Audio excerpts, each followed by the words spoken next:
Bienvenidos al episodio número 9 del podcast 300 millones de dioses conmigo, Osiel Basaldúa, y debo decir que estoy muy emocionado porque en esta ocasión vamos a hablar de astrofísica, vamos a hablar del universo, de los millones de estrellas, de miles de millones de estrellas que hay por todo el universo, de los agujeros negros, todo ese tipo de cosas tan buenas que me gustan a mí.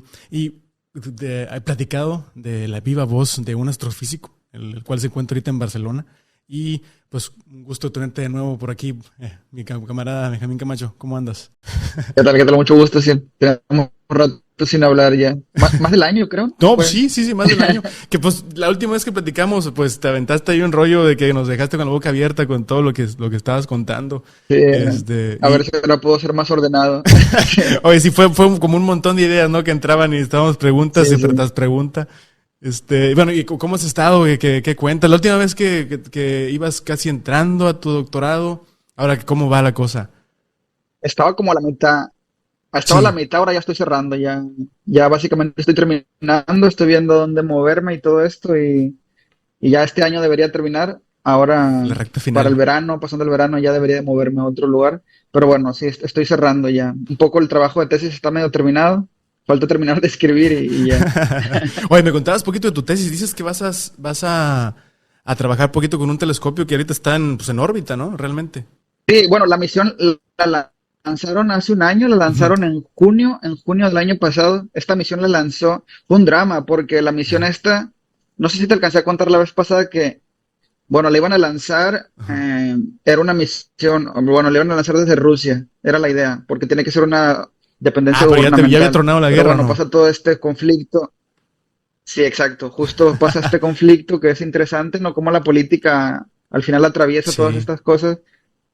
Pasa esto de la guerra, luego lo intentan lanzar desde en Guyana Francesa, hay un sitio donde también la Agencia Espacial Europea lanza cohetes y la idea era que se lanzara desde ahí, pero como no tienen tanto experiencia en esto, Sí. se iba a retrasar la misión. Y una forma de que no se retrasara, de hecho, fue que se lanzara con SpaceX. Y se lanzó de Oh. SpaceX en Florida, creo. Se lanzó el año pasado en junio, el 1 de junio, creo. Sí, el 1 de junio del año pasado se lanzó. Funcionó, no se cayó de la misión, está volando. Empezó a tomar datos, tuvo algunos problemas. De hecho, por ejemplo, ha tenido varios problemas. Ujú. Porque, por ejemplo, el Sol ha tenido una actividad solar muy alta. Ok. Entonces, eso ha afectado un poco el performance del telescopio. También, bueno, eh, había más rayos cósmicos de los que se esperaban, entonces el telescopio medio se confunde entre qué es una estrella y qué es un rayo cósmico que le pegaba. Uf. Ha habido una serie de detalles tecnológicos Ujú. importantes, porque bueno, es la primera vez que se lanza una de estas misiones. Hace poco, por ejemplo, hace nada, está pasando que hubo como que se congeló, se le hizo una capa de hielo al telescopio y tuvieron que descongelarlo un poco, Ay, volteándolo pero hay hacia el cómo lo sol. descongelan si está Y ha bien habido, lejos. no, claro, porque lo que haces es que lo que no quieres es que la radiación le golpee, entonces tiene unos paneles que lo cubren, pero tú puedes girarlo hacia el sol para que Oh. se caliente y esto se evapore en el agua. Y ya está. Ya.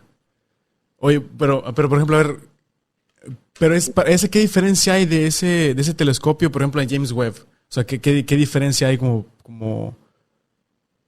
Bueno, por ejemplo, son misiones diferentes. Bueno, esta misión espacial se llama Euclid, se me pasó a decirlo.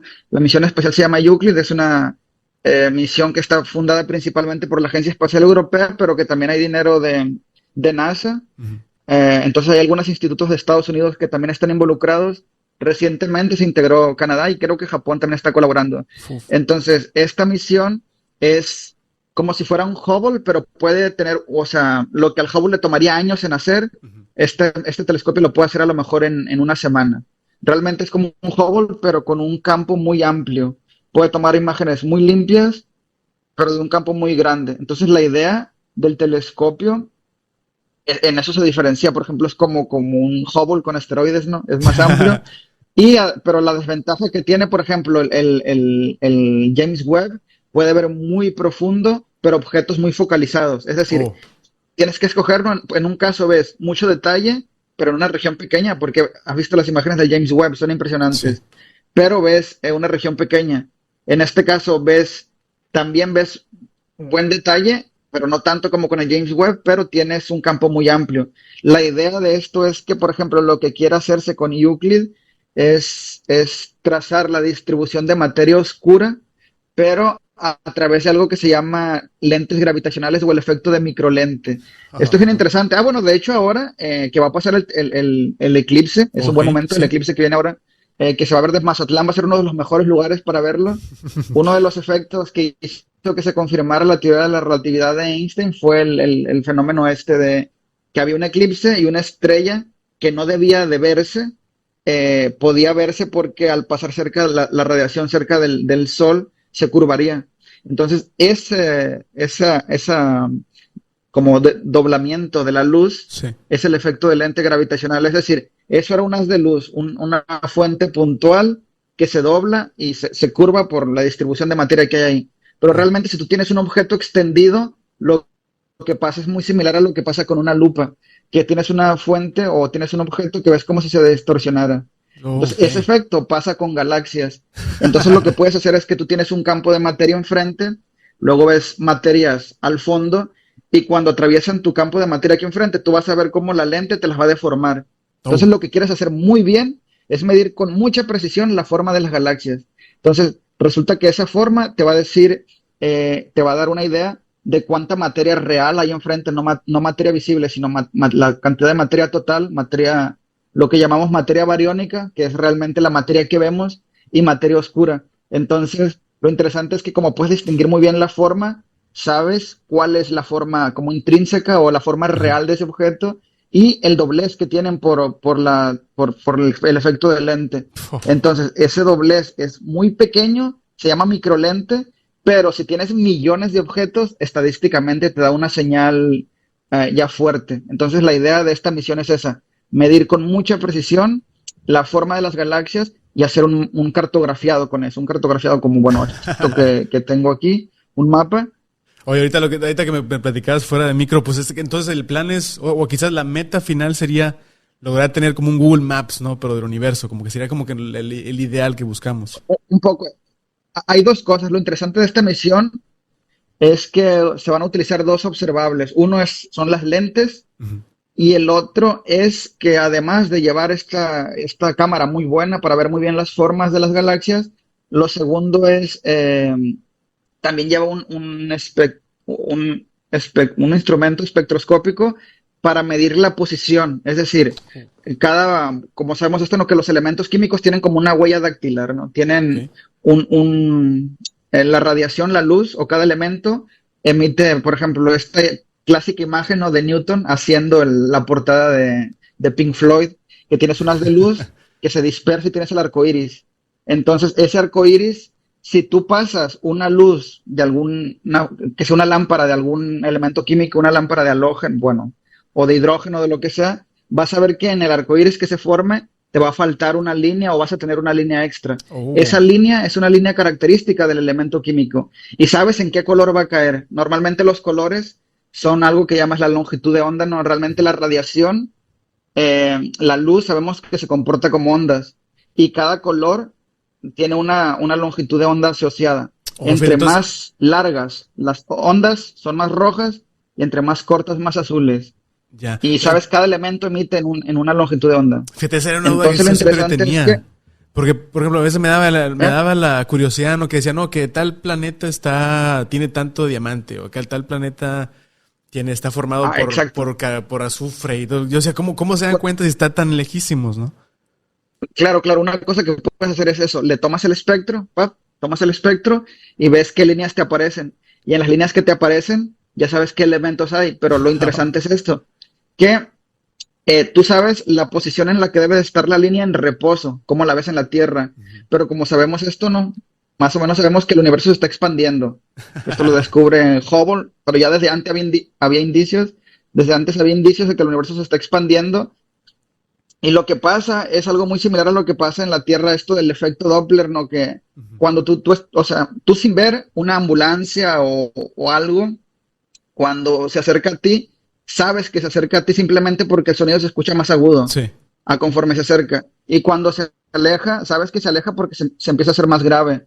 Entonces, algo muy similar pasa con la luz. Cuando un objeto se acerca hacia ti, la longitud de onda a la que emites un color se acorta, el equivalente a volverse agudo es como que se vuelve azul y el equivalente a volverse grave sería que se enrojecen. Entonces Uf. lo que pasa es que esa línea del elemento químico que tú quieres ver se mueve hacia los colores rojos.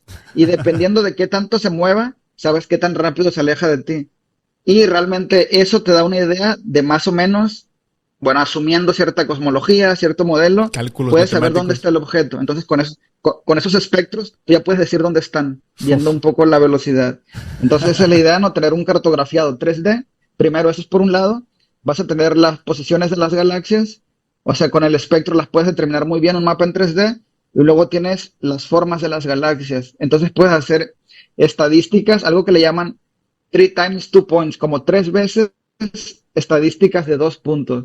Básicamente lo que se hace es, primero, ¿por qué esta estadística de 2 puntos? No, lo que quieres ver o por qué te interesa ver cómo se distribuyen las galaxias, no, por Ujú. qué quiero ver yo un cartografiado, no, por qué quiero un cartografiado del universo. Lo interesante es que el cómo se distribuyen las galaxias te va a decir, bueno, te da como una idea de la receta para crear un universo. Oh, Y esto, por ejemplo, en cosas comunes lo ves, por ejemplo, en un pan o en un queso o en unas oh, cosas, ya, ya, ya. cualquier cosa, ¿no? Por ejemplo, un queso, sabes los hoyos que va a tener por la cierta cantidad de materiales que tiene, o el pan, sabes cómo se va a inflar o qué tan hueco va a ser por Ah, los ya, o sea, ingredientes que le puedes, añades. Algo muy si parecido, sabes el detalle, puedes empezar a predecir cómo es que se va a desarrollar. bueno, sí, o sea, un poco si ves los grumos que Ajá. tiene, más o menos sabes qué tanto de cada cosa pusiste. Ah, Entonces, ya, ya, cuando ya. hablo de la receta del universo, Como verlo a la básicamente me inverso. refiero a cuánta, cuánta cantidad de materia visible, cuánta cantidad de materia oscura, cuánta cantidad de radiación hubo en el inicio. Entonces, dependiendo de eso, te dice a ti cómo se van a agrupar las galaxias. Y es bien interesante porque, eh, o sea, esto se midió, la primera medida que se hizo de una escala característica a la que se agrupan las galaxias fue en el Sí. 2005. Pero bueno, para empezar a hablar de esta escala a la que se agrupan las galaxias, habría que hablar un poquito de antes, ¿no? Cómo inicia el universo, ¿no? Sí. El modelo que tenemos ahora sabemos que es esto de el Big Bang, ¿no? Sí, sí, sí. Vamos un poco hacia atrás de las galaxias al inicio, pero básicamente la idea es que al inicio, esto lo descubre, bueno, el primero que lo postula es Lemaitre, y bueno, lo que encuentra es que usando las ecuaciones de Einstein aplicadas al principio cosmológico o a todo el universo, aplicando el principio cosmológico, es decir, que no hay observadores preferenciales, que hacia donde veas vas a ver lo mismo.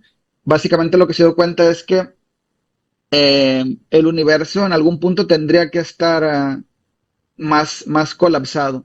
Uh, Es decir, eh, el hecho de que las ecuaciones de la relatividad naturalmente eran como una especie de, te daban como, eran algo inestables, bueno, ok, se puede ok. decir así. Entonces podía expandirse el universo por siempre, pero si se estaba expandiendo, quiere decir que en algún punto todo estaba contraído. Sí. En esa época había como debate porque la gente se reía de él o lo utilizaban a mofa como, porque hablaban como del átomo primigenio, ¿no? Entonces era como que no se lo creían porque era como todo colapsado en un solo punto, pero ahora es la teoría que tenemos, que es la que mejor Más reproduce las viable. observaciones. Y realmente cuando se propone el nombre este de Big Bang, se hacía como sorna, ¿no? Como una especie de broma, como riéndose de esto. Y bueno, ahora es lo que mejor reproduce las observaciones. Bueno, pero lo interesante es que cuando el universo estaba muy compacto al inicio, eh, o sea, realmente la materia se comportaba como una especie de fluido, como si fuera agua. Lo Ah, interesante es que como en los primeros instantes del universo hay un juego entre la gravedad y la presión de radiación, porque pasa esto, ¿no? O sea, que cuando tú tienes algo con mucho, le pones presión a algo, las ollas de presión o sí. todo esto, cuando le metes presión a algo, lo calienta, se tiende a calentar. Entonces, ese calor produce algo que se llama presión de radiación. Y la presión de radiación lo que hace es que los fotones te intentan destrozar la estructura que intentas formar. Pero la gravedad también quiere jalar, es decir, si tú tienes una sobredensidad al inicio, la gravedad quiere hacer que colapse, pero cuando intenta colapsar, la presión de radiación sube y intenta empujar la estructura. Entonces hay un juego entre presión y gravedad. Todo lo interesante es que cuando la presión vence, genera algo que se llama una onda acústica. Básicamente una onda como en el agua. O sea, es decir, si en el agua tú lanzas una piedra, ves que el agua golpea y la onda viaja a una velocidad. Y lo interesante es esto también, que las ondas acústicas, la velocidad de una onda acústica está determinada por el medio en el que se genera. Por ejemplo, sabemos a qué velocidad viaja el sonido en la tierra, en el aire, porque un poco conocemos el medio, ¿no? Te da una idea de más Sí. o menos, sí, de eso, de cómo es el medio, de la cantidad de ingredientes que tiene la composición. Igual en el agua, sabes cómo va a viajar una onda. Todo lo interesante es que uno puede más o menos, utilizando ciertos modelos de nucleosíntesis de cómo debería ser el universo al inicio, puede saber qué velocidad tenía esa onda. Y lo interesante es que eh, este es como más o menos el proceso, ¿no? En tiempo. Está esta competencia entre gravedad y presión de radiación, y cuando vence la presión de radiación se emite la onda acústica. Entonces, esta onda acústica viaja a la velocidad del sonido del fluido de esa época, pero lo interesante es que también al mismo tiempo el universo se está expandiendo. Entonces pasa algo bien curioso, que hay un punto en el que el universo se expande tanto que los fotones ya no pueden golpear a la materia. Entonces, el universo se expande, bueno, sabemos esto, ¿no? Que el universo se está expandiendo, la onda acústica se está propagando, lo que está golpeando la materia son fotones, pero en algún punto el universo se vuelve transparente y de hecho la imagen más antigua que tenemos, sí, la imagen de la parte más temprana que tenemos del universo es algo que se llama el fondo cósmico de microondas, que básicamente es cuando el universo se vuelve transparente, los fotones escapan y ahora podemos ver ese fondo en el universo. Este fondo cósmico de microondas está como a 270, menos 200, bueno, sí, como menos 270, no recuerdo exactamente el número, pero bueno, es realmente muy frío, pero está por encima del cero absoluto, Ya, básicamente, ya. esa es la idea. Entonces, esta radiación te llega de todos lados, sí es como de 2.7 kelvins, esa es más o menos el número, 2.7, una cosa así. Entonces, esa radiación te llega de todos lados. Y lo interesante es esto, que esa onda acústica va a dejarte impreso también, eh, va a quedar impreso en esta temperatura en el fondo cósmico, va a haber fluctuaciones en el fondo cósmico. Y estas fluctuaciones son como del orden del 10 a la menos 5. Y lo interesante es que la escala a la que ves estas fluctuaciones o la escala a la que ves más es la escala máxima que alcanzaron las ondas acústicas en ese punto. Que esa onda se le llama Acoustic Baryonic Oscillation o en inglés BAO. Es como que la escala acústica al inicio del universo. Entonces, la primera es que lo ves en las perturbaciones, en la temperatura del universo primitivo o primigenio, o de cuando empezaba el Sí. universo. Y luego lo interesante es que estas regiones donde tenías la onda acústica, cuando el universo empieza a evolucionar, que empiezas a formar estructura, empiezas a formar galaxias y demás, la probabilidad de que formes galaxias es más alta en esas regiones donde tienes la onda. Todo lo interesante es que no solo lo vas a ver en la distribución de fluctuaciones de temperatura, sino que luego lo vas a poder ver en las galaxias. Entonces, esto es bien interesante porque una señal del universo primigenio luego evoluciona el universo y viene y se mide. Realmente esto se midió en el 2005. Lo que hicieron fue básicamente contar pares de galaxias. Entonces, cuentas, ¿no? ¿Cuál es la probabilidad de que yo encuentre una galaxia a cierta distancia, un par de galaxias a cierta distancia? Básicamente te vas haciendo como a este radio, cuántas hay, tal, tal, tal, tal, tal, cuentas, y resulta que a la escala a la que predices que debería estar tu escala acústica del inicio del universo, ahí te aparece un exceso de galaxias. La señal es como del 1%, es una señal muy tenue, muy difícil de detectar, y por eso no tiene tantísimo que se midió, pero realmente esto se ha medido. Entonces, Uf. básicamente eso no es, te interesa medir la distribución de galaxias para encontrar esta escala característica, esa es una de las razones. Y lo interesante es que esta escala característica, pues yo sé que si tengo un objeto, que yo conozco el tamaño físico, porque el tamaño físico te lo va a decir a ti la velocidad del sonido al inicio del universo, entonces, bueno, ya está, ¿no? Ya tengo el tamaño físico, si lo veo más pequeño o más grande, ya sé que está o más lejos o más cerca. Ya. Entonces ya con eso también puedes tener como es como un estimador para medir distancias. Y con eso también puedes medir la expansión del universo. Y bueno, y la expansión del universo está relacionada con la cantidad de energía que tiene el universo. Entonces básicamente esa es una cosa. Pero encima, además de eso, tienes que, o sea, esa onda bien se queda congelada, Ujú. formas galaxias, pero la gravedad te la va a perturbar y va a hacer que evolucione, ¿no? Entonces, esta onda acústica no va a quedar fija, sino que por gravedad va a empezar también a cambiar y esto se le llama también crecimiento de estructura. Entonces es bien interesante porque medir esta estructura a gran escala, primero te dice una cosa, ¿no? Te da esta escala del VAO que te permite medir la historia de expansión, pero además midiendo cómo se desvía de una esfera a un círculo perfecto, también te dice cómo ha crecido la estructura. Y es bien interesante porque esto primero te dice un poco cómo se comporta la energía oscura en el universo. Y la segunda es que el crecimiento de estructura es muy sensible a la teoría de gravedad que tú tienes. Entonces es bien interesante porque puedes testear Ujú. eh, si hay desviaciones de lo que relatividad general te predice. Entonces es como tienes dos pruebas. La primera es que, bueno, cómo se comporta la energía oscura, y la segunda es si la teoría de gravedad que tenemos es realmente Einstein, ¿no? O relatividad general.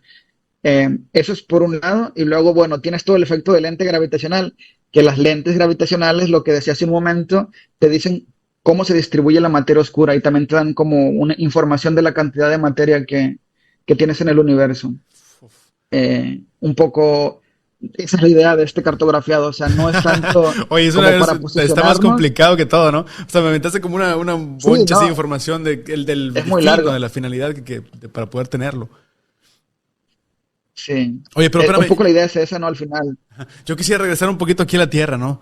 Cuando Benjamín dijo, yo quiero entrarle a esto. Sí. ¿Cómo llegó esas ganas de entrar a la astronomía y luego de irte a la astrofísica y darle a este punto? ¿Cómo puedes entrar en esa ruta, no? Bueno, Benjamín, ahí hubo unas fallas técnicas ahí, ¿verdad? Que tuvimos, pero, bueno, quería preguntarte, ¿no? ¿Cómo, No pasa regresando nada. acá a la Tierra, ¿no? Un poquito, ahorita nos metemos de lleno ya al espacio, pero, ¿cómo fue que entraste? O sea, para dar un poquito de contexto a la gente, ¿no? Que sepa quién es Benjamín y cómo entró y cómo de dónde te dedicas a esto, ¿no? Sí, de hecho, bueno, yo empecé en la licenciatura a trabajar en esto. Yo hice la licenciatura en la Universidad Autónoma de Sinaloa. Ahí abrieron, se atrevieron a abrir la licenciatura en astrofísica, en astronomía. Uf, uf, uf. Estaba, bueno, era un poco, ayudaba la Facultad de Sí. Ciencias Físico-Matemáticos, y también estaba en la Facultad de Ciencias de la Tierra y el Espacio, pero era como un programa que, bueno, se coordinaba entre diferentes facultades. Oye, pero Pero bueno, tú yo siempre empecé a quisiste entrar ahí, o sea, no fue así como que, o qué te decían Sí, tus bueno, no, papás, de que si no, si entra, no yo entra, tenía o la que vas idea, a trabajar. yo tenía la idea, bueno, eso pasa mucho. Sí, sí, sí. Tengo amigos de los que luego sabía que sus papás pensaban de, bueno, era como lo que pasa, ¿no? Con ciencias y con las artes, pasa lo mismo, ¿no? De que vas a vivir o si vas a comer o no. Que bueno, pero ahora pasa, pero ahora con cualquier trabajo pasa, o sea, Bueno, sí, sí, realmente, eso sí ahora es casi verdad. con cualquier cosa que haga, güey, Es lo que al dicen ahorita, ¿no? final, Que ahorita sí. hay más pues, gente con profesión que nunca, ¿no? Y igual la tasa de desempleo está igual. Y bueno, somos, creo que la generación más educada que hay, Sí, y los salarios, o sea, de las peores pagadas y todo esto. Pasa mucho esto, ¿no? sí, Pero no. bueno, es una lástima el ecosistema o el sistema en el que estamos viviendo, Ujú. que no es sostenible al parecer esta forma de ir acumulando riqueza en unas cuantas cabezas o sitios, Pero a ver, entonces, entraste pero ahí. bueno, mi idea fue esto me gustaba, ¿no? Del niño te gustan las mates, tú te das cuenta si te gustan matemáticas o física y todo esto. Y en secundaria más o menos yo ya me daba cuenta que quería estudiar algo así como astrofísica. Me recuerdo que en aquella época en los libros de secundaria venía un capítulo que hablaba de esto y de cómo Ajá. estudiar. Y el camino tradicional o el que proponían en el libro era hacer la licenciatura en física y luego especializarte en astrofísica. Y cuando yo leía en aquel libro me acuerdo que mencionaba un par de lugares en los que podías hacer el posgrado, Ujú. que era en la UNAM, tienen el doctorado en astrofísica, y creo que mencionaban también otro sitio en Puebla, ¿no? Que eran los lugares, al menos que aparecían en ese libro en esa época. Ujú. Y bueno, cuando iba a empezar, afortunadamente abrieron la licenciatura en la UAS, que si no hubiese estudiado física, pero Ok. bueno, entré a astronomía y rápido intenté involucrarme, no ver qué podía hacer desde los primeros años de licenciatura. Cómo podía hacer estos veranos de investigación que estaban de moda en esa época, no sé si se sigan haciendo, un verano de investigación científica y esto, y fui contactando gente. Entonces contacté gente en UNAM, en el Instituto de Física y en el Instituto de Astronomía, primero en el Instituto de Astronomía, pero no, antes de eso, históricamente, ya me acordé, contacté en el Instituto Nacional de Astrofísica, Óptica y Electrónica, que este está en Puebla, Va. está en Cholula, en Puebla. Ahí contacté a un investigador que fue de los primeros que ya vi que solo se dedicaban a hacer ciencia. Y él fue como que fue muy ameno, ¿no? Hablar con él y conocerlo, que luego él terminó siendo el padrino de nuestra generación de astrofísica. Entonces, con él ya un poco fui viendo ahí los investigadores o los centros que había en México.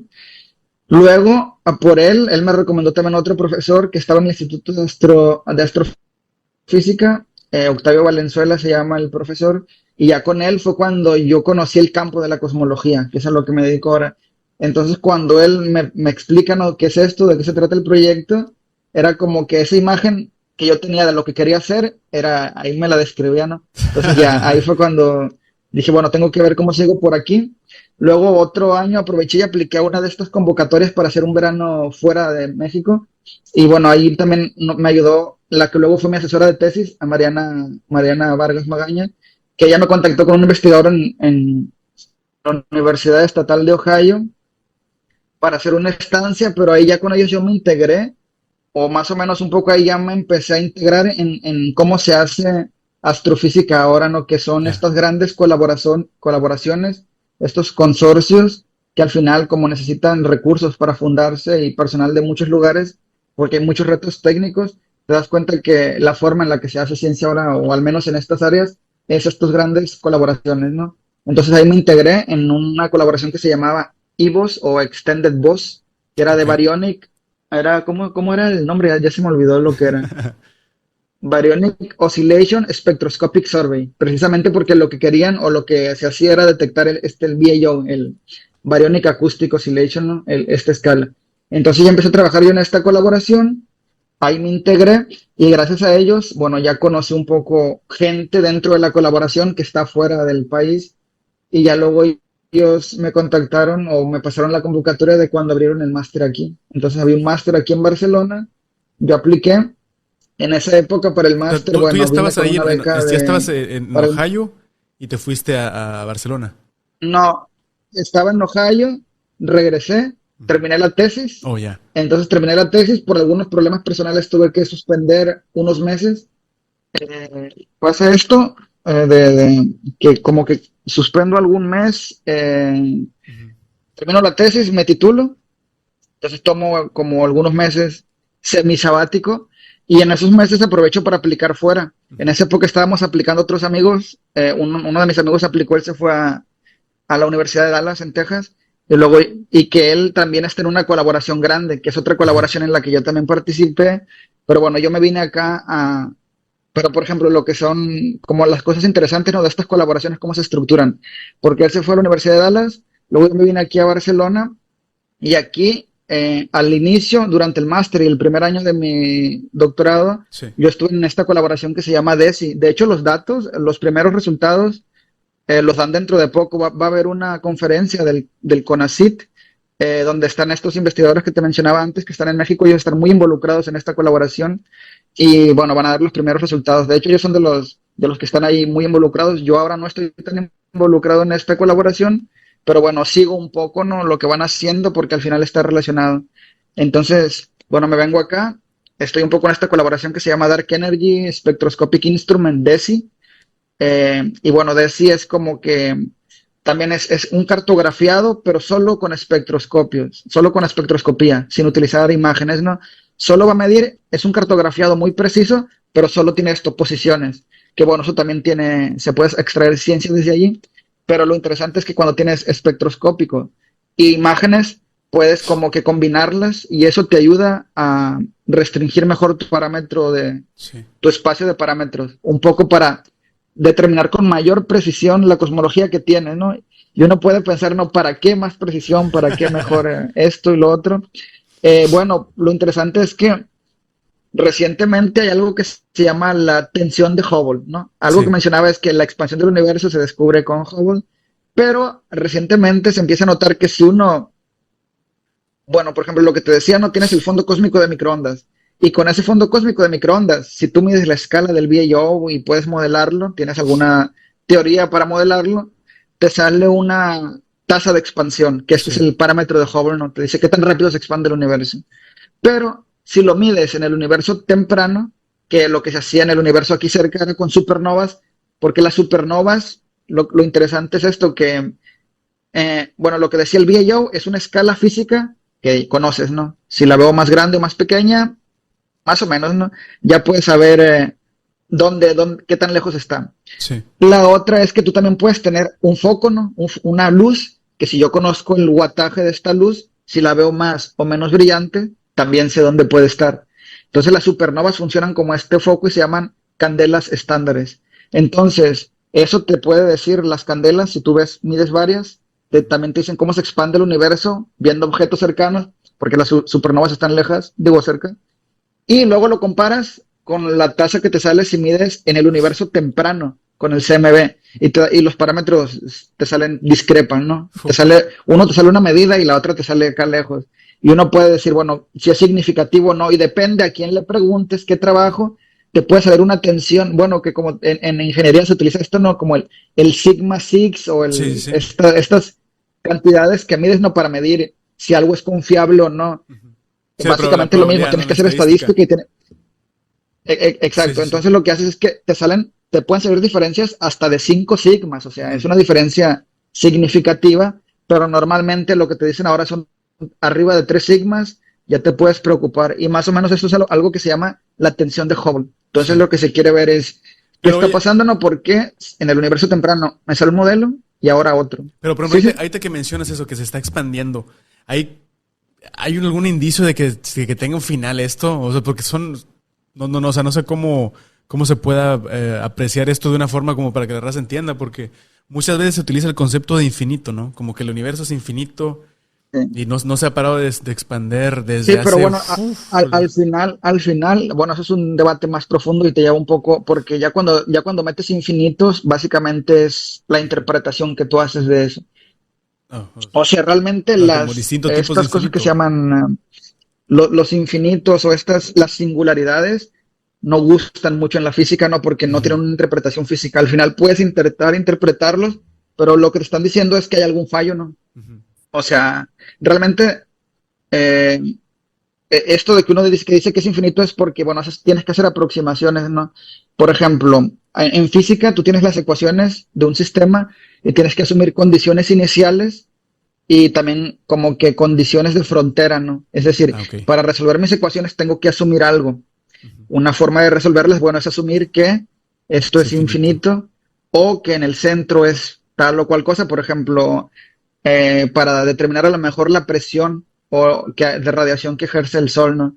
Por ejemplo, ¿dónde pones el borde donde se termina el Sol? Porque la radiación te puede llegar al infinito. Entonces, puedes Ok. poner una condición de frontera en el infinito. Básicamente son más como que estrategias matemáticas Ujú. que luego uno intenta interpretar porque al final la experiencia humana es la que te hace darle un significado a todo esto. Entonces sí, no son sencillas de imaginar. Al final es como, porque al final, o sea, tú tienes lo interesante de las matemáticas es que son una estructura lógica formal Ujú. que vienen precisamente por la estructura lógica formal de cómo pensamos o cómo estructuramos el pensamiento, pero eso no nos dice que son perfectas. De hecho, hay teoremas que demuestran que no todo enunciado o toda verdad es demostrable. O sea, esto del teorema de Gödel, o sea, hay enunciados que no los puedes demostrar básicamente. O sea, no todos los enunciados son demostrables, no todas las verdades son demostrables. Ujú. Y esto es matemáticamente, o sea, se propone, pero son ese tipo de cosas, ¿no? Sí. Que uno intenta explicarlo en función de cómo resuelves o de qué aproximaciones haces, pero lo que hay que decir es que sí son cosas que de repente se escapan a la concepción que uno Sí. tiene. Incluso Pero aunque te dediques a estos temas, se pueden escapar, ¿no? sí, pero o sea, pensándolo de que se está expandiendo y no sabemos el límite, ¿cuál es la imagen aceptada en astronomía del universo? Ok, Yo bueno, recuerdo pero que el es modelo era cierto. redondo, ¿no? Pero luego escuché que Medos, plano. sí. me desvié mucho porque sí, bueno, esto era más la parte Ajá. filosófica, pero bueno, cuando uno dice es que se está expandiendo, pero lo interesante es esto, o sea, que sabemos que se va a expandir así hasta el infinito Ujú. y en algún punto todos los objetos que yo veo nunca los voy a ver, básicamente porque, bueno, se va a expandir bueno, lo que pasa es que hay un horizonte que es el horizonte observable, ¿no? O sea, realmente para fines prácticos, puedo poner el infinito hasta donde alcanzo a ver. Hay un Ujú. horizonte que es como la luz. Algo bien interesante es que como la velocidad de la luz es finita, hay, hay luz o hay información de ciertas regiones del universo que nunca me va a alcanzar, precisamente porque está fuera de mi horizonte. Es decir, para el O sea, la tiempo que luz le no, toma a la esa luz luz en llegar a mí, es muy lenta como para llegar hasta allá. exacto, o sea, sí, la radiación es muy lenta, o sea, aunque es la velocidad máxima en el universo, Conocida. también te define un horizonte, o sea, es la velocidad máxima del universo, pero te define un horizonte. Y este horizonte, bueno, es eso básicamente, ¿no? Hay, en algún punto la expansión del universo va a ser tanta que todos los objetos van a quedar fuera de nuestro horizonte observable, es decir, Pero, por la ejemplo, radiación si que me entra yo, nunca nos va a alcanzar. digamos que tuviera una máquina mágica, ¿no? Que me lleva al horizonte que tenemos, ¿no? Visual. Y yo me paro ahí. De ahí hacia allá, ¿ya miraría nada? O... No, verías lo mismo. De hecho, eso es el principio cosmológico, eso es lo interesante. Oh. Verías lo mismo. Simplemente tendrías otro, o sea, si te pararas ahí, al menos en el modelo que tenemos ahora, el principio cosmológico te dice que tienes que ser homogéneo e isotrópico. Es decir, es homogéneo porque si yo tomo diferentes regiones del universo como un observador externo, voy a ver siempre lo mismo, ¿no? Si yo tomo diferentes regiones, Ajá. estadísticamente van a ser lo mismo. E isotrópico es que no importa dónde yo me pare, hacia donde vea voy a ver lo mismo. Por tanto, si me paro en el borde, al menos en el que tenemos ahora, ¿no? En este borde que es un horizonte observable, Sí. simplemente es porque esa radiación no me alcanza a llegar y ya está. Si me paro ahí, vería lo mismo. Simplemente el horizonte lo moverías a otro lado, pero la física seguiría siendo lo mismo. Es decir, esto es lo que necesitas para llegar a las ecuaciones que te dicen más o menos cómo evoluciona el universo. Es esto.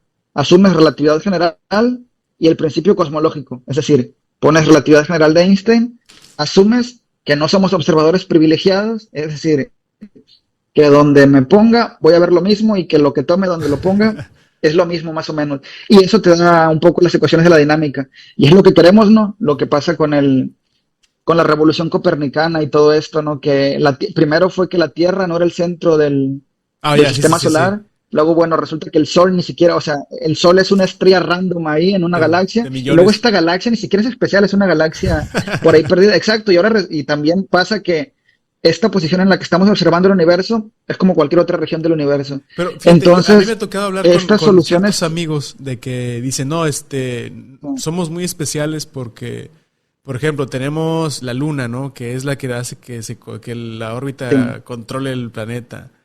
Tenemos el cinturón de sí, asteroides sí, que nos sí. protege. O sea, todo fue puesto, planeado para que no llegara, para que fuéramos, para que hubiera vida aquí, ¿no? ¿Tú lo ves Sí, no, así o...? si uno hace estadística, es que realmente es muy probable. Por ejemplo, mi interpretación de todo esto es, por ejemplo, uno tiene una galaxia, tiene del orden de 200.000 millones de estrellas. Y en promedio, o más o menos, si en promedio tiene 200.000 millones de estrellas cada galaxia.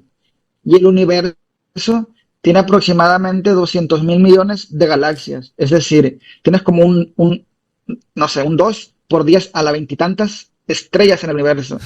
De esas asumamos que cada una tiene un sistema planetario, ¿no?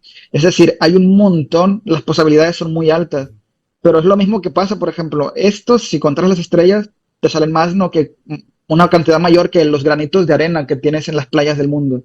Entonces imagínate que en esos granitos de arena, en un granito se diera la vida y en otro también. La posibilidad de que se encuentren es básicamente cero. Es un poco mi Órale. forma de verlo. Es decir, la probabilidad de que haya otras vidas es alta, es muy alta, pero las posibilidades de que se encuentren son muy escasas. Encima, tienen que haber este tipo de, que llamamos como casualidades, pero también a lo mejor no son fundamentales. Por ejemplo, que nos asegura que a lo mejor hay una, por ejemplo, ahora que hay unas de estas misiones que se van a lanzar a una de Ajá. las lunas de Júpiter, que es una luna cubierta por un casquete de hielo, pero debajo hay un mar de agua, no sé. Uf. Yo estoy interesado en esa misión porque no sé Sí, qué sí, van a sí. encontrar abajo. Si hay ¿Europa? agua, ¿Es la que se debería llama haber algo Europa? No. interesante. Creo que sí, Sí, no estoy ¿verdad? Creo seguro, que sí. pero sí. Y van a enviar es una de las misiones que lanzará NASA en los próximos años, no sé si 10 años o una cosa así, pero es interesante, o sea, uno tiende a meter todos estos prejuicios Sí. del por qué hay vida humana, entonces tendrían que pasar estas casualidades en otros lugares, a lo mejor sí, a lo mejor no, ¿no? O Sí, sea, es que uno también cree lo es que quiere debatible. creer, ¿no? O lo hace más es tranquilo. Porque uno dice, no, esos son Sí, milagros, no, ¿no? porque y al final uno no tiene otra, o sea, la única forma que tienes de interpretar el mundo es por la experiencia, ¿no? La experiencia Sí, que te atraviesa, ¿no? Lo que ves, lo que observas, es la forma en que tenemos de ver el mundo y de interpretarlo, y es por eso que cuando pasan algunas cosas raras, ¿no? En las ecuaciones, como infinitos, singularidades y todo esto, intentamos hacer interpretaciones ahí que suenan, que sí están bien o caben dentro de las soluciones, pero que tampoco estamos completamente seguros de que así sean. Pero sí. bueno, sí, un poco esto, el concepto de infinito. Antes de eso estábamos hablando de las colaboraciones, ¿no?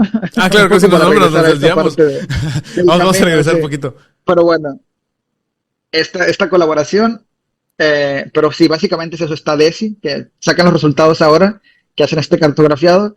Pero yo cuando empiezo el doctorado me involucro en esta otra misión que se llama Euclid, que Oh, esta ya, ya. misión, Euclid es un telescopio espacial precisamente porque en el espacio te quita la atmósfera y Ujú. la atmósfera realmente uno no lo percibe, pero lo que le hace a las estrellas es que sí, o sea, una fuente puntual cuando pasa por la atmósfera se ve extendida. Es como un Entonces, difusor. eso no te permite distinguir bien. Sí, bueno, es como si estuvieras debajo del agua incluso, o sea, cuando tú Ya estás debajo del agua y ves hacia afuera, en una piscina, ves las cosas ujú. como movidas, ¿no? Un poco lo mismo pasa con la atmósfera, no lo notamos. Pero, por ejemplo, lo mismo pasa, se supone que nuestro ojo no es tan perfecto precisamente porque mucho de la historia o de la evolución evolucionó debajo del agua, ¿no? Una cosa así, Ya. o sea, no es tan limpio como debería de ser al final. Bueno, porque evolucionó en otras condiciones. Pero básicamente este tipo de cosas intentas quitártelo, la forma más fácil de quitártelo, Sácalo. no la más barata, el espacio, sí. Y bueno, está esta misión ahí flotando. Y bueno, básicamente es esto, no queremos ver, porque, sí, justo lo que hablábamos. Con esta misión quieres medir muy bien los parámetros para resolver este tipo de tensiones que existen del universo temprano y el universo local, el que vemos ahora, y ver si esto nos está apuntando a que la gravedad requiere modificaciones, que no entendemos bien este concepto de energía oscura, si el modelo del Big Bang es como pensamos o no, es decir, esto es ciencia, o lo que llaman ciencia fundamental o básica, Sí. creo, sí, es ver, ¿no? Cómo se comporta la naturaleza, un poco, es básicamente eso. Pero, No decir qué es la naturaleza en sí. ajá. Pero ahí con el Big Bang, Sí, sí. ahí en esa cuestión, a mucha gente le cuesta creer que cómo se crea algo de la nada, ¿no?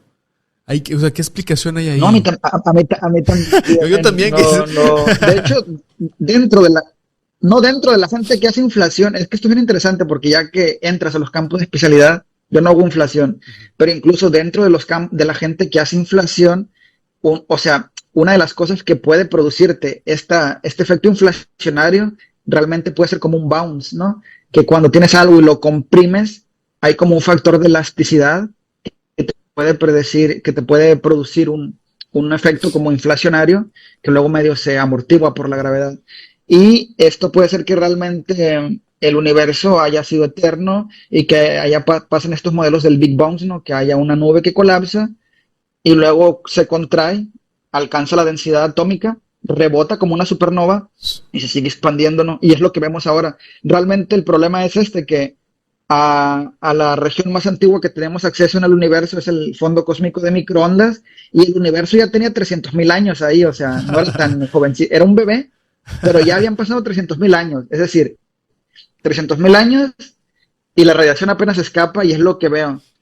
Pero hay otro tipo de partículas que puedes ver más allá que como los neutrinos pueden escapar antes, puede haber un fondo cósmico de neutrinos que te permitiría ver un poco más temprano. Y Además, ahora con que está de moda, con las ondas gravitacionales, lo que pasó con LIGO y que va a haber estas misiones, las ondas gravitacionales atraviesan la materia, no se preocupan por ella, la atraviesan así como nos atraviesan a nosotros a cada momento, entonces sale en las ondas gravitacionales y podría haber también un fondo cósmico de ondas gravitacionales, que eso también te dará una idea de cómo fue este proceso inflacionario. De hecho, una de las cosas que se hacen ahora es testear cómo es la inflación, ¿no? Porque la inflación se supone que el modelo estándar lo que te dice es que hay un campo escalar, se le llama un campo. Por ejemplo, estos campos, o el ejemplo como más sonado que existe es el bosón de Higgs, ¿no? Hay un campo escalar que es el que produce el bosón de Higgs, que lo que luego se llamó la partícula de Dios. Entonces sabemos que estos campos escalares existen. Tenemos la prueba, ¿no? Esta, cuando se detecta el bosón de Higgs. Entonces se supone que el campo inflacionario es un campo parecido a este. Entonces lo que pasa es que este campo inflacionario Oye, pero genera bolsón de Higgs, ¿cómo? ¿Bosón? bosón de Bosón, Higgs, es un bosón, ese sí. que es, igual para la raza que no sepa, igual explicarlo un poquito, ¿no? Para darle un poquito de Sí, bueno, contexto. es que también la física, como se concibe ahora, al menos la física de partículas, es una teoría de campos, ¿no? Lo que hace es que tienes un campo y perturbaciones en esos campos son los que producen las partículas que vemos. Por ejemplo, para el fotón hay un campo asociado, para el electrón, para los quarks, que los quarks son como partículas fundamentales que forman los protones, neutrones, bueno, los neuclones que llamamos así. Entonces, básicamente esto es una teoría de campos. De hecho, la relatividad general es un campo, un poco, y realmente la curvatura de este campo que tienes es lo que te produce la gravedad. Es diferente a las teorías que tenemos ahora para física de partículas y de hecho uno de los problemas ahora es que no hay forma de unificar la gravedad con la física de lo muy pequeño.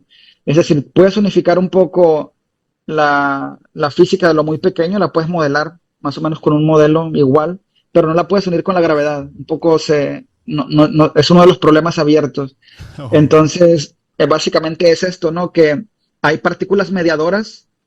Este bosón de Higgs es una partícula que es la que se encarga de otorgar masa sí. al resto de partículas. Es decir, dependiendo de cómo interaccione tu campo con este otro, a lo mejor lo explico mal esto porque no es mi campo, pero un poco por ahí Una es la idea. O disculpa. sea, que realmente, o sea, realmente estos campos están allí, son los que se encargan de mediar las interacciones que vemos y básicamente es esto, ¿no? Que el campo que se encarga de mediar o de esto de otorgar masa o el concepto que tenemos como masa ahora está mediado por el bosón, bueno, por este campo y la partícula asociada es el bosón de Higgs que se detectó, bueno, hace tiempo y fue uno de los hitos en la teoría, bueno, en este modelo estándar de partículas. Pero bueno, se supone que el campo inflacionario se comporta más o menos similar, es un campo que lo que hace es te produce esta época inflacionaria y lo interesante es que si este campo es un campo más o menos estándar, los modelos más simples te dicen que, bueno, la mecánica cuántica hay algo que se llama esto el principio de incertidumbre, ¿no? Ujú. Que yo no puedo conocer con mucha precisión la posición y la velocidad de una partícula. Es decir, si yo mido con mucha precisión eh, la posición de una partícula, pierdo información en la velocidad. Esto es algo que te sale, no es por mi carencia de instrumentos para medir, sino que hay algo en la naturaleza que te dice, ¿no? Que hay como una resolución mínima que puedes Oh, tener ya, ya. en estos parámetros. Esto se traslada a otras variables que pueden ser energía y tiempo. Entonces, si al inicio del universo, ¿no? El universo estaba vacío, quiere decir que energía cero, eso no se puede dar, no puedes tener tu energía cero. Entonces, realmente lo que se tiene son estas cosas en el vacío, tienes algo que se llaman fluctuaciones cuánticas. Esto es algo que se ha medido Ujú. con algo, el experimento Casimir, creo que se llama básicamente, en el vacío tienes que hay partículas y antipartículas que se crean y se destruyen. Tienes fluctuaciones en el vacío cuántico. Entonces, estas fluctuaciones al inicio del universo, se supone, al inicio del universo, tienes el campo inflacionario, tienes que producir este tipo de fluctuaciones. Ujú. Lo interesante es que estas fluctuaciones tienen que ser aleatorias, tienen que ser random, ¿no? Entonces, tienen que ser aleatorias. Entonces, lo que pasa es que te van a generar unas fluctuaciones que son esto, o sea, es puro ruido. no van a estar correlacionadas con nada. Entonces esto es lo que se llama como unas fluctuaciones gaussianas. Lo interesante es que esas fluctuaciones, si este es el modelo que tenemos, te van a perturbar la métrica. Luego, cuando pasa la época inflacionaria, lo que te contaba después, no, esto ya es pre, Sí. lo que te contaba cuando empieza esto del fluido. Realmente, ¿dónde pasa esto? ¿Dónde pasa esta competencia entre gravedad y presión de radiación? ¿Dónde la materia empieza a caer? ¿Y dónde cae? Donde la métrica está perturbada, donde el espacio-tiempo ha sido perturbado, generas curvatura, ahí caen tus partículas, luego empieza lo que te conté antes, ¿no? Pero bueno, básicamente lo que te dice es que estas fluctuaciones son gaussianas. Es decir, tienes que tener estructura en todas las escalas. Es decir, el universo debe de tener cierta estructura o cierta, sí, una estructura que la amplitud debe ser invariante de escala. Es decir, debe de tener estructura en todas las escalas. Básicamente es lo que te dice este campo inflacionario, pero tú puedes medir en las galaxias si eso es cierto o no. Incluso en el CMB lo puedes medir. Si tenemos esto que se llama, si las fluctuaciones son gaussianas o no. De hecho, es un tema muy de moda ahora que se llaman homogeneidades, primordial non-gaussianities. Pero también, dependiendo de eso, tu campo de ondas gravitacionales también puede verse modificado. También te pueden cambiar el cómo la radiación del fondo cósmico se polariza. Hay varias cosas que te modifican si no es, si no es como pensamos, si no es este el modelo, ¿no? Entonces es lo que estamos o se está intentando probar. Hay muchas cosas que están abiertas, que se dan por hecho, ¿no? Que, bueno, conocemos muy bien el universo. Sí, pero realmente hay muchas sutilezas de las que no tenemos pistas y es interesante, o sea, porque si Oye, no, pero bueno, hay un no límite, sé. ¿no? Para poder conocerlo. O sea, la vez pasada estaba leyendo que lo que comentaban, ¿no? Sobre la expansión del universo, que todo se está alejando, ¿no? Que Sí. todas las estrellas, todas las galaxias se están alejando, se están alejando. Entonces, no sé, en unos miles de años más o millones, no sé, pues ya no vamos a ver ni una estrella ahí arriba, ¿no? O sea, para el astrónomo del Exacto. futuro no va a decir, oye, pues, ahora aquí cómo lo veo. Sí, este es uno de los como dilemas también que hay, ¿no? Porque, bueno, también es que se hacen probabilidades, la probabilidad de que se dé la vida, esto que le llaman el principio antrópico, muchas veces se introduce, ¿no? Ujú. Que realmente, como las probabilidades de que haya vida se maximizan en esta época, una estrella de tal edad, tal y Ajá. cual, pues resulta que por eso vemos este universo. Seguramente en el futuro, cuando todo esté ya muy alejado, que la expansión Ujú. aleje todo, bueno, a no ser que evolucionemos y que, Ya podamos ir no para sé, allá. que superemos cierta etapa del desarrollo, bueno, de un desarrollo como especie. De hecho, bueno, ahora no sé si estás viendo esta serie del problema de los tres cuerpos, que Ah, habla un está poco de, buena. ¿no? De qué sigue, ¿no? Sí, está buena, pero de hecho ahí hacen cosas interesantes, está muy bien y bueno, un poco hablan de cómo, de la situación actual de la academia, me gustó, de hecho está bien, creo que los libros, tengo un montón de amigos que me los han recomendado, pero no me los he leído, tengo como un año con él en Amazon, pero no me lo he leído, quizá luego lo lea, pero bueno, es un poco eso, ¿no? ¿A qué estado de civilización iremos a llegar? Entonces sí, seguramente en un futuro, si tuviéramos Ujú. la tecnología que tenemos ahora y no viéramos nada, pensaríamos que todo el universo es solo la galaxia, solo la Vía Láctea y ya está, ¿no? Pero bueno, eh, esto no hay Sería muy como sacarle la depresivo, ¿no? vuelta, simplemente por, bueno, Imagínate los poetas ya no van a poder hablar de bueno, estrellas ni nada. exacto, nada, sí, sí, sí. Pero bueno, es un poco eso, pero eso dependerá del tiempo, son Ajá. cosas que quedan ahí un poco al aire y que también son interesantes de pensar, ¿no? Porque te ponen a pensar esto en si es mera casualidad, si es por probabilidades, porque al final, por ejemplo, incluso estas fluctuaciones que mencionaba al inicio son meramente aleatorias, o sea, realmente venimos, si este modelo es el que realmente rige el universo, es un proceso meramente Ujú. aleatorio. Y a partir de ahí tienes la estructura que ves ahora y bueno, podría haber otra, o sea, podrías tú generar por ejemplo, en las simulaciones lo que se hace es, das como condiciones iniciales que sigan la misma distribución, pero son como tiradas random, ¿no? Sí. Tiradas aleatorias con esta misma distribución de fluctuaciones y puedes generar un poco diferentes universos, un poco para ver, para hacer estadística, porque al final es eso, es estadística la que tienes que hacer y la desventaja es que tienes un solo universo y para poder obtener información necesitas hacer simulaciones numéricas, que son costosas normalmente, estas simulaciones.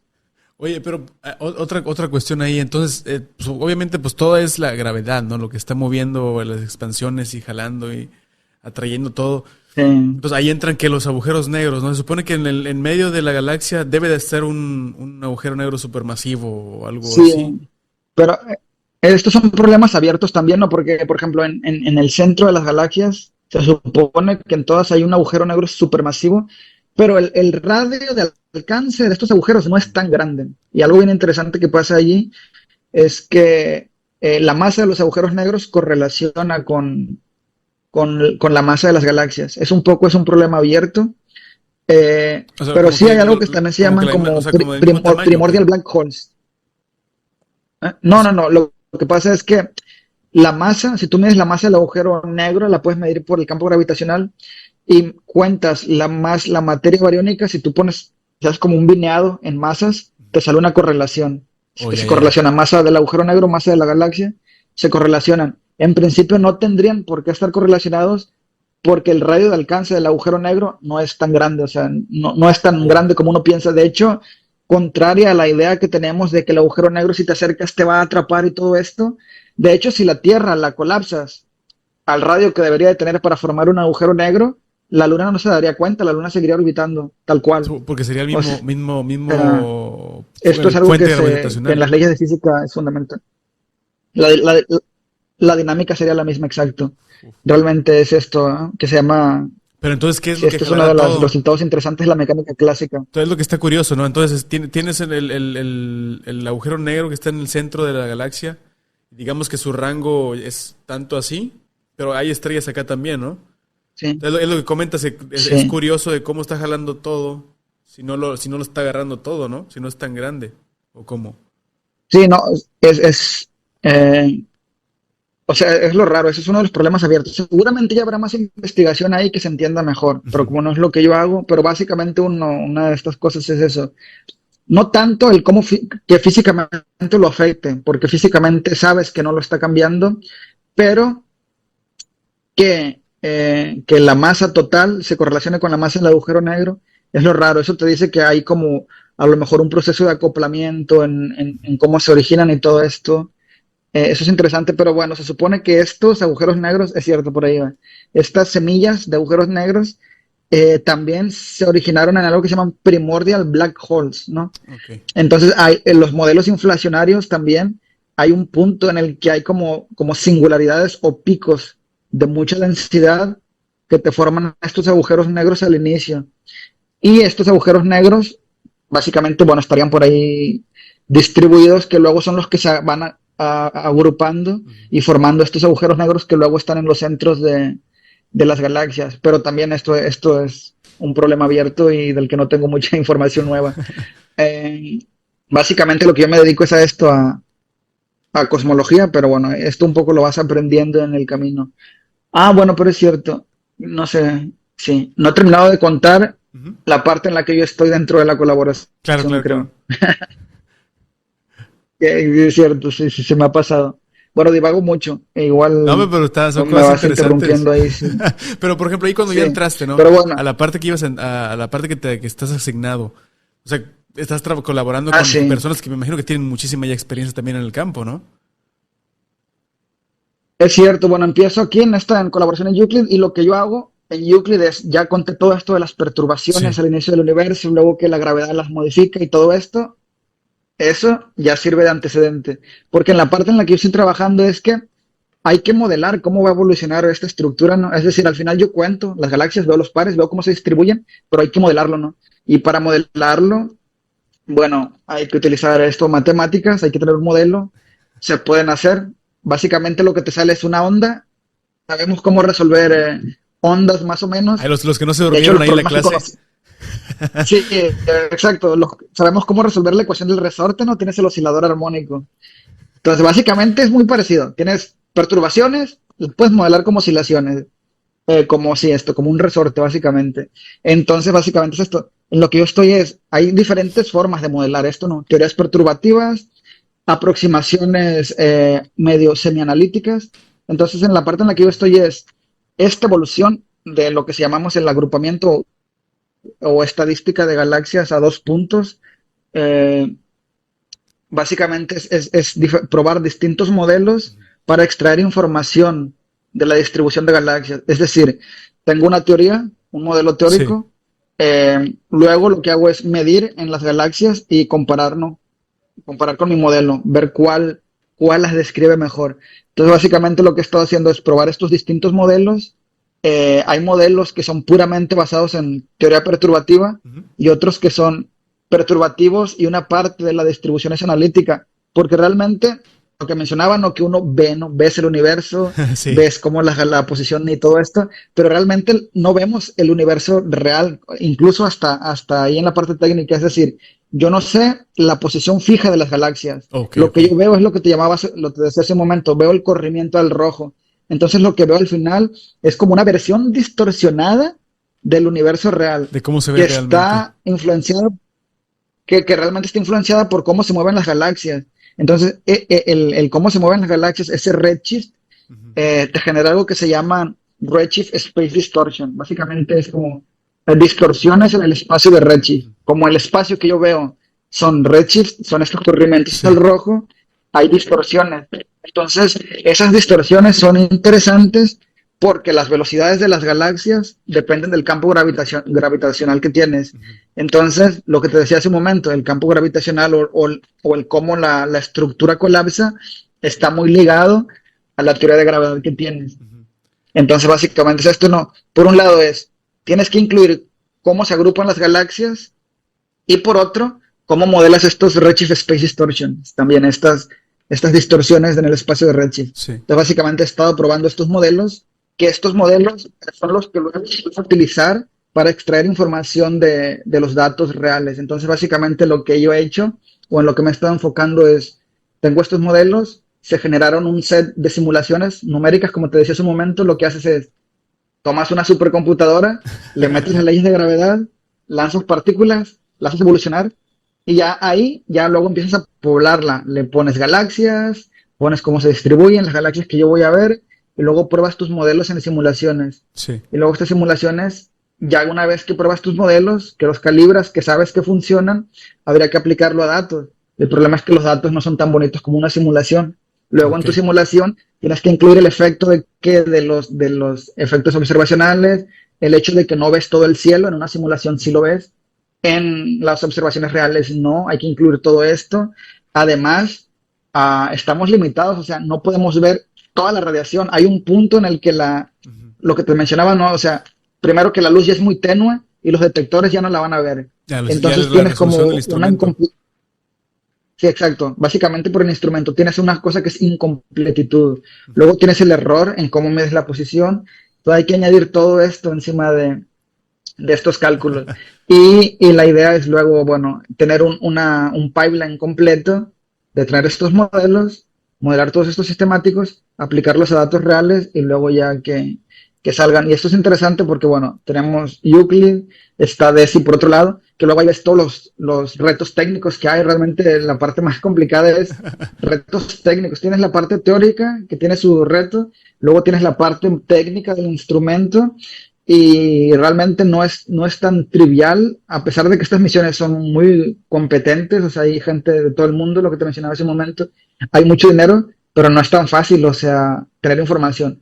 Primero porque escalas muy pequeñas, modelar esto es difícil. Sí. Luego escalas muy grandes, pues como tienes acceso, tienes un volumen finito, te pierdes de mucha información a escalas más grandes. Ujú. Entonces realmente en la región de la que puedes extraer información es limitada. Entonces tienes que hacer todo lo posible por medir todo muy bien, ¿no? Para, Sí, sí, para sí. tener información confiable. Oye, pues ahorita Y bueno, luego hay otra misión, de hecho. ajá. No, no, ¿Ah? te iba a preguntar lo que comentabas de las colaboraciones, pues ya internacionales, ¿no? Algo que me comentabas también ahorita antes de empezar a grabar, ¿no? O sea, lo difícil que es entrar en ese filtro, ¿no? Y lograr tener una posición ahí.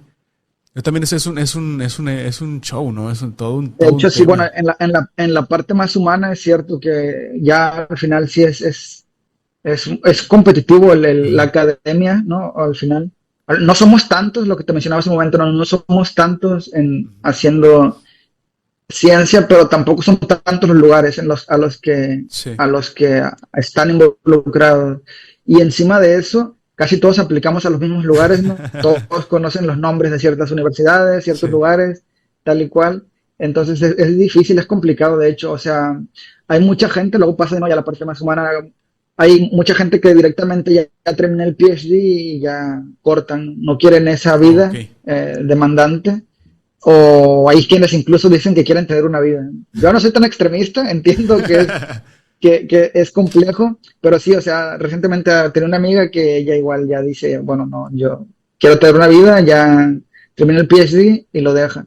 Otra gente que hay, porque la carrera en la academia, esto también es algo importante de mencionar, que es compleja porque al final terminas tú el doctorado, te especializas, luego tienes que aplicar a contratos temporales, normalmente son de 2, 3 años, y aplicas a 2, 3 de estos contratos donde trabajas como investigador independiente, que se llaman como, son estancias postdoctorales, pero al Ok. final es un contrato, ¿no? Es un contrato temporal, 2, 3 años, es una estancia, y al menos con 2 o 3 de estas estancias ya empiezas a aplicar a posiciones permanentes. Oh, Es ya. decir, Ok. terminas el PhD, que es un proceso largo, ¿Cómo no? luego tienes que hacer todo este trabajo para luego empezar a aplicar una posición permanente. Es decir, te dan los 35, 36 y empiezas a buscar algo fijo, ¿no? Para sentar cabeza. Oye, pero he Es escuchado mucho normal también que que los papers, ¿no? Es lo que tienen mucho peso dentro de la comunidad científica, ¿no?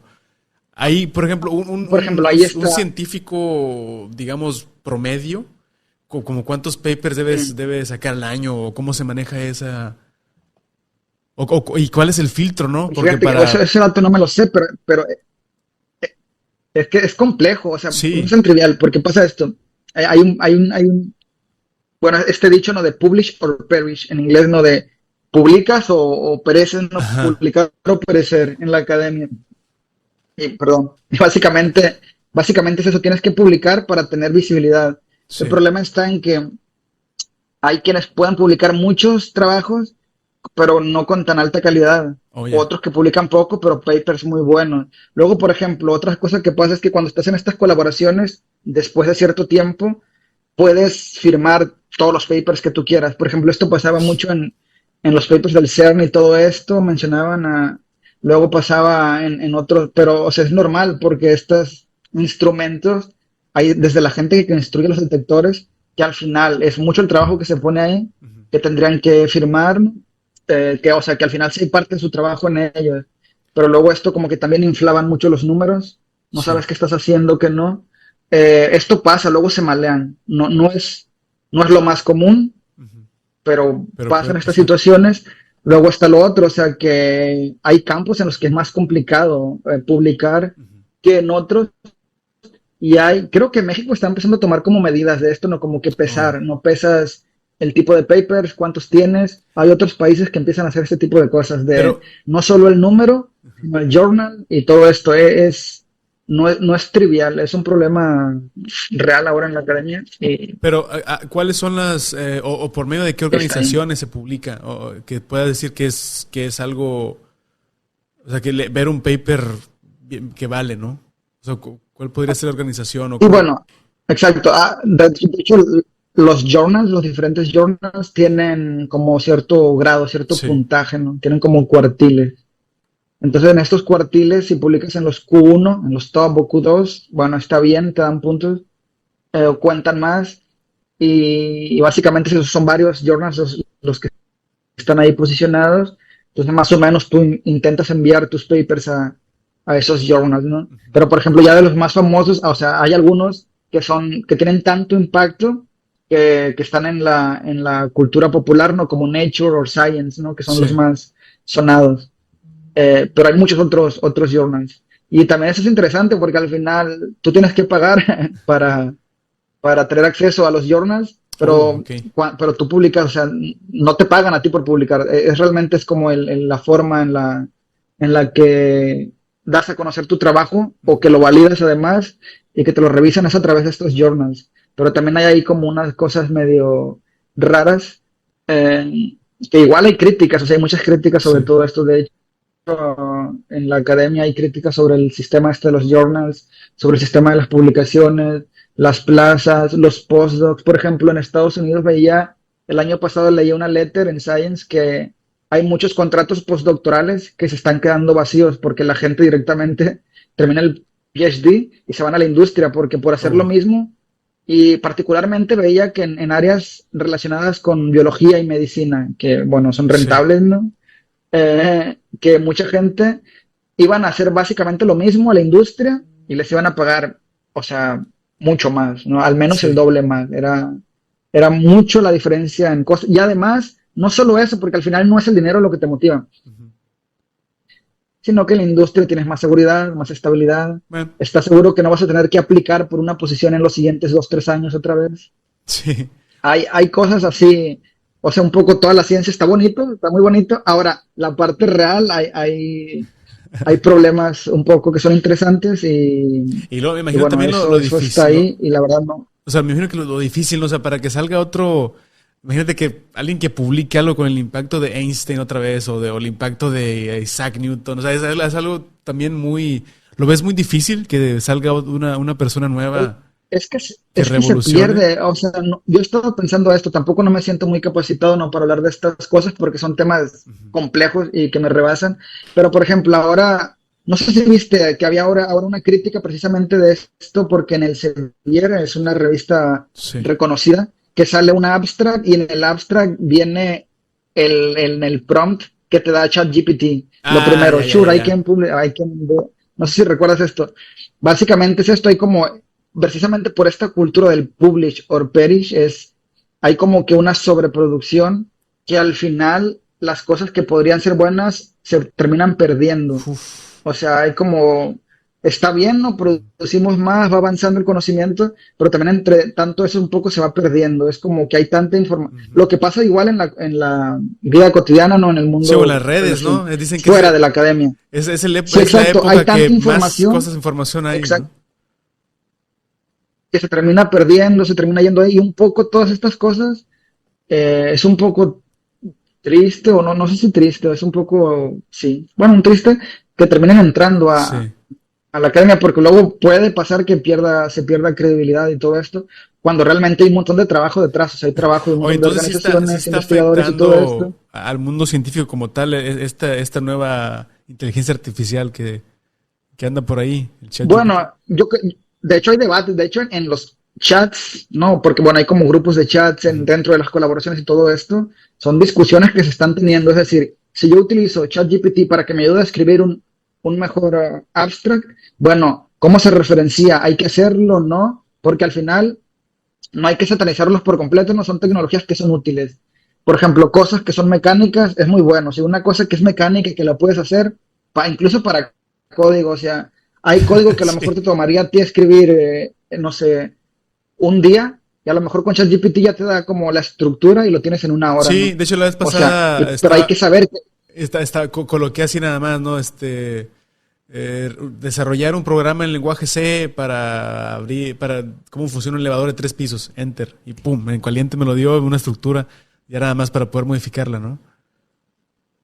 pero la cosa es esto, es que tienes que saber qué te está diciendo, ¿no? O sea, Ya, interpretarlo. o Sí. sea, yo creo que son útiles, pero hay que saber cómo interpretarlo. Ujú. Y es que esto ya se venía arrastrando, de hecho, o sea, cuando empieza toda esta tendencia con el neural net y machine learning, inteligencia artificial y todo esto, desde 2010, 2012, ya tú de repente veías que había los bootcamps, que en 2 semanas ya eres un especialista en inteligencia artificial, ¿no? Ya te podías ir a Sí. un banco a trabajar o a una industria, lo que sea. Precisamente porque, pero precisamente porque se pierde el fondo de lo que están haciendo, de lo que se está haciendo. O sea, no funcionan porque sí o no. Hay una razón por la cual funcionan, que son completamente útiles, pero yo creo que hay que ser cuidadosos. La cosa es que ahora ChatGPT con la estructura que tiene, como que tiene un overperformance o tiene tiene más utilidad que otras Sí. y también se termina abusando. Pero lo que mencionaba hace un rato, o sea, siempre estas cosas como que una especie de, no perversión en el sentido malo, sino de que se pervierten en el sentido de que se pierde la motivación original Sí. o la, Es que yo creo sí, que o sea, siempre la la razón tecnología, por la cual lo querías hacer. creo que la tecnología siempre avanza tan rápido que no nos acoplamos, ¿no? Al mismo ritmo de la tecnología y empezamos a hacer cosas ya nada que lo que teníamos inicialmente pensado ya se pierde completamente, ¿no? Y este es, y ese es un problema. Yo creo que tiene que ver mucho también por cómo consumimos todo ahora lo que decías. Hay un montón de información y el hecho de que haya tanta información te da la ilusión como de saber, ¿no? O Ujú. sea, es esto como que hay tanta información que uno cree que sabe cualquier cosa, ¿no? ¿Por qué? Porque lo puedes googlear. Pero no es cierto, o sea, esa información no es Sí. tuya, o sea, es como que realmente está ahí, sí, y no estoy, y está bien, o sea, no tienes por qué memorizar todo, pero el problema es que hay que saber qué hacer con esa información que está ahí, hay que saber cómo usarla, hay que saber qué hacer con las herramientas que están ahora, ¿no? Que Ujú. ChatGPT es muy potente, yo creo que todos lo hemos usado. Al principio era como que no lo quiero usar, no sé, me sabe mal. Pero luego cuando ves que hay para cosas que es útil, y luego hablaba con otro compañero, también él es investigador en otra universidad por aquí, y hablábamos de esto, ¿no? Que al final es útil para ciertas tareas esto que son mecánicas, Sí, pero claro. de eso a que te escriba tu trabajo, tu tesis, Ya sí es eh, otro cantar, es ¿no? difícil. O publicar Y libros, todo, ¿no? Hacer canciones y... sí, sí, sí. Ah, bueno, no sé, veía hace poco también que esto que en Kindle, ya el Kindle en los comerciales te ofrece libros que están escritos por inteligencias artificiales, una cosa así, como libros infantiles. Sí, sí, Eh, sí. es el problema. Digo, no, no, La no vez sé, no pasada, satanizo la vez estas pasada yo cosas, pero creo que sí. coloqué el hacerme una canción de cuna de, no sé, de 50 palabras con el nombre de, y puse el nombre de mi hija, ¿no? Enter. Y no Ah, me sí, te puso, hice ya una. hasta me puso ahí como que rimas y todo. Dije, oye, mira, fíjate, nada más me falta yo ponerle un ritmo, ¿no? Y ya soy original. Sí, sí, no, pero luego hay para otras cosas que es muy malo, o sea, de repente lo pruebas para cosas que te dan cosas que no tienen ningún sentido. Yo creo que el problema es ese, ¿no? Utilizarlo sin cuidado, pero bueno, estos son los temas dentro de la academia Ujú. y yo creo que al final es la situación actual del mundo, o sea, cómo está funcionando Sí. ahora, ¿no? Sí, también el hecho de que Cómo todo nos está está funcionando, pero bueno, globalizado, quién ¿no? sabe. Todo está globalizado y siento que en ese tipo de profesión que tienes tú, Sí, aún mucho más, ¿no? Porque colaboras con todo el mundo realmente, o sea, en proyectos sí, homólogos entre sí, varias bueno, instituciones. esto, afortunadamente, o si afortunadamente dentro de las colaboraciones Ujú. tienden a ser muy estrictos, de hecho es hasta una de las Sí, críticas, ¿no? Por ejemplo, uno que tiene que publicar dentro, si vas a publicar un artículo a nombre de una de estas colaboraciones, la gente dentro de la colaboración te la va a revisar porque, o sea, no es posible que a nombre de una colaboración con una inversión, con tanta gente, gente de renombre y todo esto, pueda salir un artículo que no sea confiable. ya, Afortunadamente ok. pasa esto, pero a lo mejor en otros casos no, ¿no? Son cosas que están ahí y que siempre es bueno tener ahí un poco, ser crítico con lo que uno va viendo. Oye, ¿y Pero por bueno, qué hasta ahora piensas, afortunadamente dentro de esto estamos un poco salvos. por qué piensas que ahora ya todo va más a equipo, ¿no? Porque si ves a las personas antes, ¿no? Los grandes nombres, como dijimos Isaac Newton, que Einstein, Ah, que tampoco. resaltaba siempre un científico individual, ¿no? Es lo que uno recuerda. Ahora es como que más es colaboraciones, Sí, ¿no? Más grupo, como que un equipo o siempre fue así, pero antes nada más lo presentaba él, ¿verdad? No sé, también puede sí, ser. bueno, precisamente porque, no, bueno, no, realmente era por cómo se producía antes, eran lugares más focalizados, los experimentos eran menos demandantes, es Ok. decir, por ejemplo, la existencia de ondas gravitacionales, por un ejemplo no burdo, quizá, o sea, son de las primeras cosas que se predijo con teoría de verdad, o sea, pasaron 100 años para detectarlas. ¿Por qué? Porque el avance tecnológico no estaba en aquella época, es decir, la teoría estaba ahí, pero no tenías el desarrollo tecnológico. Precisamente porque para tener un instrumento de ese tipo necesitas mucho detalle, mucha precisión. Es Sí. impresionante lo que se hace en ese campo, por ejemplo, o sea, medir, la precisión que tienes que medir es exagerada, una onda gravitacional no para detectarla. Entonces, básicamente es esto, que los retos ahora son distintos, ¿no? Y pasa también a veces que hay, o sea, pero ahora está pasando también que se producen tantos datos que hay que ver cómo interpretarlos, cómo leerlos bien.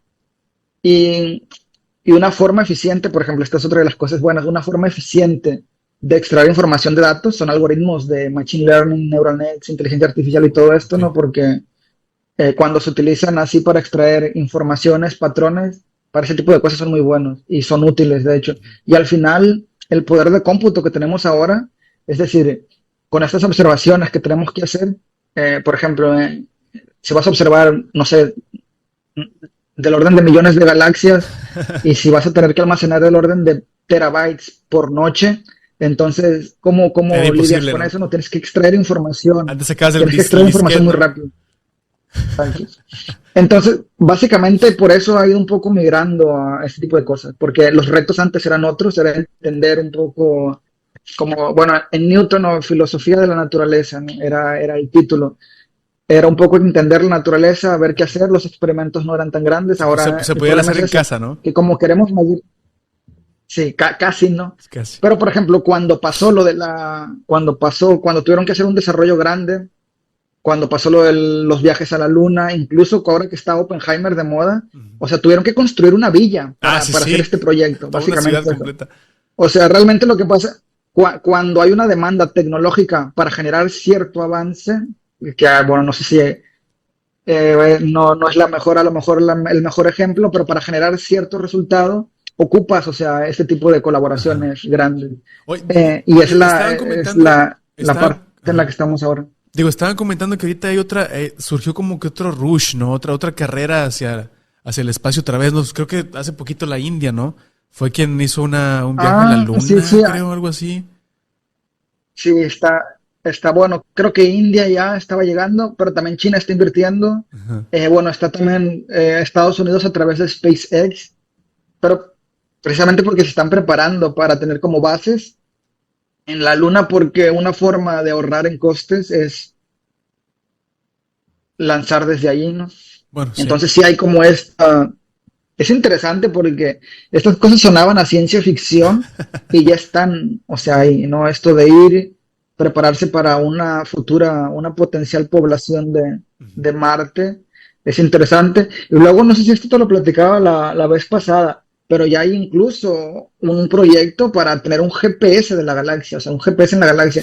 Porque esto es algo que uno pocas veces se pone a pensar, ¿no? Es, si yo saliera del sistema solar, ¿cómo me ¿Para oriento, dónde le no? doy? No tienes forma de orientarte, No, ¿cómo lo no. vas a hacer? No, ya no Tienes que está tener un que GPS y ya se sigue está trabajando en ese tipo de la cosas. Es estrella del decir, norte. son cosas que parecen de ciencia ficción, son cosas de ciencia ficción.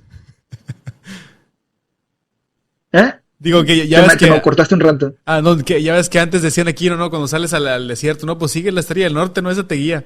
Pero ya fuera, pues, ¿para dónde? ¿Cuál estrella del norte? Sí, sí, sí. La estrella de Belén. No, exacto. Sí, sí, exacto. Si te sales y pierdes todas las estrellas, la posición, cómo te ubicas, ¿no? De una forma, porque al final el GPS es un segundero. Ujú. Y en la naturaleza, en el universo, existen los segunderos. Tenemos estos púlsares. Entonces, con estos púlsares puedes tener como un mapa de púlsares y esos ya te pueden orientar. De hecho, en el Voyager, no sé si recuerdas este clásico disco como de oro, que hay como un Oh, mapita, creo que sí. una estructura de los humanos, cómo son. Hay letras. No sé si te ha tocado verla, pero bueno, es muy famosa. Pero una de las cosas que viene ahí es básicamente cómo localizar la Tierra dados ciertos púlsares. Ya no como ya esta idea, o sea, esta idea no es nueva, pero ya se está desarrollando.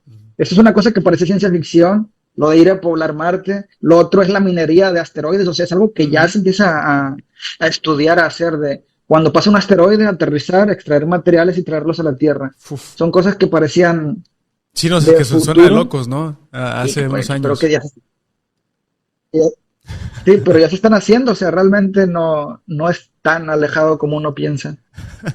Oye, pero como uno siempre está Y metido, es bueno, interesante, no sé. a lo mejor tú porque sí estás metido en eso, ¿no? Pero uno acá en el mundo de la maquila, ¿no? Estás ahí metido, no ves todo, o sea, no te das cuenta de todas las cosas que está pasando allá afuera, ¿no? Qué tan grande es. Hasta que te sientas un poquito, te pones a pensarlo y ves las cosas que están pasando en la élite ahorita o en la frontera de la ciencia ahorita, pues hay muchas cosas nuevas que te Sí, sorprenden, ¿no? lo que sí es raro también porque no sé si la élite, pero te toca la suerte no de estar por ahí.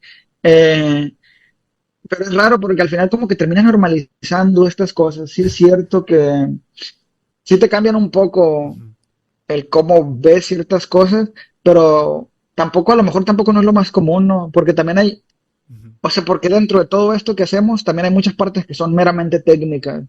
luego hay otras partes en las que te pones a pensar también, y, pero sí, no sé, sí es un poco, no sabría cómo decirlo, porque sí es cierto que si percibes, no sé, está raro. También las escalas, ¿no? De eso que concibes como Sí, grande, como pequeño. Por ejemplo, que una galaxia sea un punto o cosas así. sí, le dice No así como, sé. pues un puntito, Sí, eso eso, está. sí, en cosmología, para fines prácticos, una galaxia es un punto. Ya está. No me preguntes más. Oye, fíjate, se me hace que ya se nos fue Pero casi 2 horas aquí de volada platicando. Se me hace que pues sí, bueno, no sé. creo que amor, me gustó mucho platicar. Si quieres, luego le damos otra vez, ¿no? Sí, Porque sí, temas para el igual, universo ¿qué te iba a sobra. decir? Pero igual ve qué cosas funcionan, qué cosas no. Luego divago un montón y se me olvida qué cosas puedes quitar, qué no. Igual si luego quieres hablar de algún tema en específico que sea mucho más corto, ya lo Sí, hablamos, sí, sí. pero un poco para tener un background, Bueno, ¿no? Un antecedente. Pero sí, luego podemos hablar de cosas más particulares, un ejemplo o una cosa así, claro. y ya está, porque sí, al final hay mucho, o sea, y hay muchas cosas que se me terminan olvidando, ¿no? Que se me pasan, o que no sé, Bueno, pues, o sea, y ¿algún y saludo ya le está, quieres o que no mandar a estoy la tan bien raza? informado. Pero bueno. Bueno, no, o sea, espero no haber dicho muchas mentiras. La intención es tratar de ser un poco honesto con estas cosas, tratar de ser honesto, que se conozcan y un poco que se vea que realmente hay como, hay un esfuerzo, ah, o sea, hay un esfuerzo genuino por empujar el conocimiento que se va produciendo, pero también que no es tan sencillo como parece, ¿no? El producir este conocimiento tiene muchos retos técnicos. No es como que el científico es perfecto, Exacto. es igual que cualquier otro tipo de trabajo, cualquier otra cosa que requiera un desarrollo técnico, va a tener ese tipo de fallos, pero la ventaja es esto, que lo publicas, la parte buena es que lo publicas, te lo revisan, si está mal, te refutan y tal y cual, ¿no? Es un poco esto, que no es que esté absenta de errores, Ujú. sino que es esto que es iterativo, se va mejorando, mejorando, mejorando, mejorando, mejorando. Viviente. Eso es lo bueno, ¿no? De estar abierto, sí. O sea, que está ahí, que hay un reto y que, por ejemplo, o sea, incluso dentro de la parte formal hay un gran esfuerzo por producir conocimiento que sea confiable. Y luego tienes, por ejemplo, en el problema de los tres cuerpos, lo ilustran bien, ¿no? Esto de que luego hay un montón de tendencias de que, bueno, ¿no? La Ujú. Tierra es plana, el viaje a la Luna no pasó, todo esto, que son afirmaciones que tal salen así, porque sí, no, porque fácil, ¿no? Porque así lo percibo, así es. Cuando realmente, o sea, producir conocimiento es muy complicado, ¿no? Sí, sí, sí, sí. Pero bueno, se hace lo que se va pudiendo Y no, pero pues, básicamente es eso, un que no es gustazo. tan fácil, pero bueno. Creo que ahí No, gracias, gracias. para ahí, Nos estamos raza, nos viendo. vemos la siguiente semana.